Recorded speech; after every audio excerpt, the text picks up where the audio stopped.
I trust everyone had an absolutely cracking time with Fran. We're going to switch gears a little bit. We're going to work for 30 minutes. We're going to do 6 rounds. Every 5 minutes, you're going to start a new round. We'll have a 4-minute time cap on each round as well. That just keeps you on track. Make sure you're scaling accordingly, but it shouldn't take 4 minutes to do all this work. We're going to do 400 meters on the rower or the ski. Feel free to alternate, 3 rounds on each. You're going to do 8 burpee box jumps. I want these burpee box jumps to be at 30 inches today, and we have 16 toes to bar. I want you to do 400, 8, and 16. Rest until the 5-minute mark. Start again. We'll have a 4-minute time cap as well for all that work.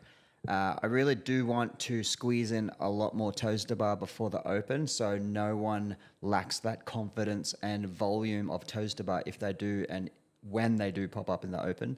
But if your hands are a little bit sensitive from yesterday, I'm okay with you doing GHD sit-ups or V-ups instead.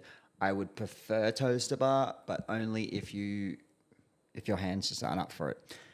There's a reason why we are mimicking a lot of similar movements leading up to the open, just because we've just changed gears a little bit this year, especially working with Liam and Rian, and we're focusing on this Misery Loves Company program. We really did knuckle down this year and focus on the weaknesses that we saw in the gym.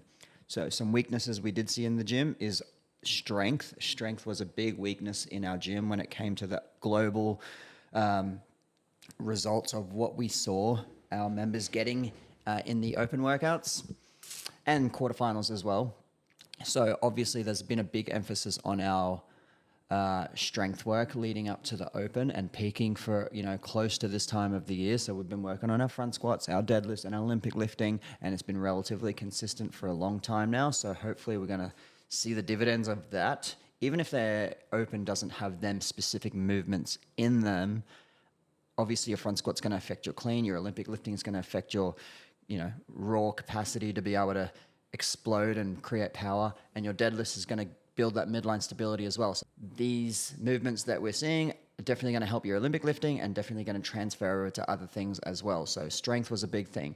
Toes to bar was also a big thing, and not even this block, but previous blocks as well. We've really been hammering in the toes to bar, and that was on purpose because a toes to bar is such a common movement that shows up in the open, and we want people to get to them toes to bar and just be able to knock out sets of 10, sets of 15, sets of 25, up to 100 toes to bar.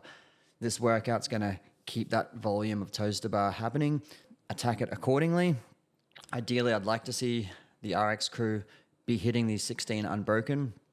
If you're more in that open to scale category, feel free to break it up as you need to, but see if you can hold that consistently over the 6 rounds rather than not really having a game plan. If you could do 8, rest 8, that would be an amazing achievement for those open and scaled level athletes. Have fun. Love these longer style intervals.